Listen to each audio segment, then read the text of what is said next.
আজকে আপনাদের জন্য নিয়ে আসলাম বেবি নেল ট্রিমার। যাদের ছোট বেবি আছে তাদের নখ কাটার জন্য খুবই প্রয়োজনীয় এই ইকুইপমেন্টটা। তো আমরা এটা একটু খুলে নিই। দেখেন এইখানে ক্যাটালগ আছে, প্লাস এটা হচ্ছে বেবি নেল ট্রিমার। এটা দিয়ে খুব ইজিলি বাচ্চাদের নখ করা যায়, কাটা যায়।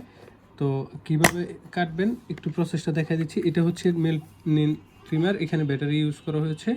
আর এইখানে প্রায় টোটাল 4টা স্পিড আছে, একটা দুইটা হচ্ছে ফরওয়ার্ড, দুইটা রিভার্স। তো এখানে এই সামনের মাথাটার মধ্যে আপনি যে কোনো ট্রিমার থেকে এখান থেকে ছোট বাচ্চা হলে যেগুলি একদম শার্প কম ওইগুলি লাগাবেন, আর যেগুলো হচ্ছে বড় বাচ্চা বা বাচ্চা যখন একটু বড় হবে শক্ত নখ হবে তখন হচ্ছে এইগুলি ইউজ করবেন। এগুলো হচ্ছে মেটালের, আর এগুলো হচ্ছে স্পঞ্জ বা আর একটু নরম আর কি, এগুলি আস্তে আস্তে। তো আমরা এখান থেকে একটা নিলাম, এই মেটালেরটাই নিলাম।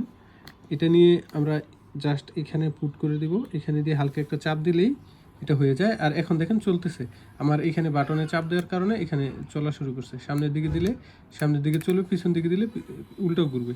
তো এই যে দেখেন সুন্দরভাবে ঘুরতেছে। জাস্ট আপনি এখন এখানে যে কোনো একটা নীল রাখলেই এটা আস্তে আস্তে ইয়ে হয়ে যাবে আর কি, কেটে যাবে। তো এই প্রোডাক্টটি অর্ডার করতে চাইলে আপনি এখনই ডিসক্রিপশনে দেওয়া অর্ডার নাও বাটনে ক্লিক করবেন। ডিসক্রিপশনে লিঙ্ক দেওয়া আছে, প্লাস আমরা ফার্স্ট কমেন্টে লিঙ্ক দিয়ে দিব, ওখান থেকে যে ইয়ে করতে পারেন। বা আপনি গুগলে গিয়ে সার্চ করতে পারেন নাইসাস গ্যালারি, ওখান থেকে গিয়ে আমাদের ইনবক্সে মেসেজ দিয়ে বা কল দিয়েও আপনি অর্ডার করতে পারবেন। তো ভালো থাকবেন সবাই, আবার পরবর্তী ভিডিওতে দেখা হচ্ছে। আজ এ পর্যন্তই, আল্লাহ হাফিজ, আসসালামু আলাইকুম।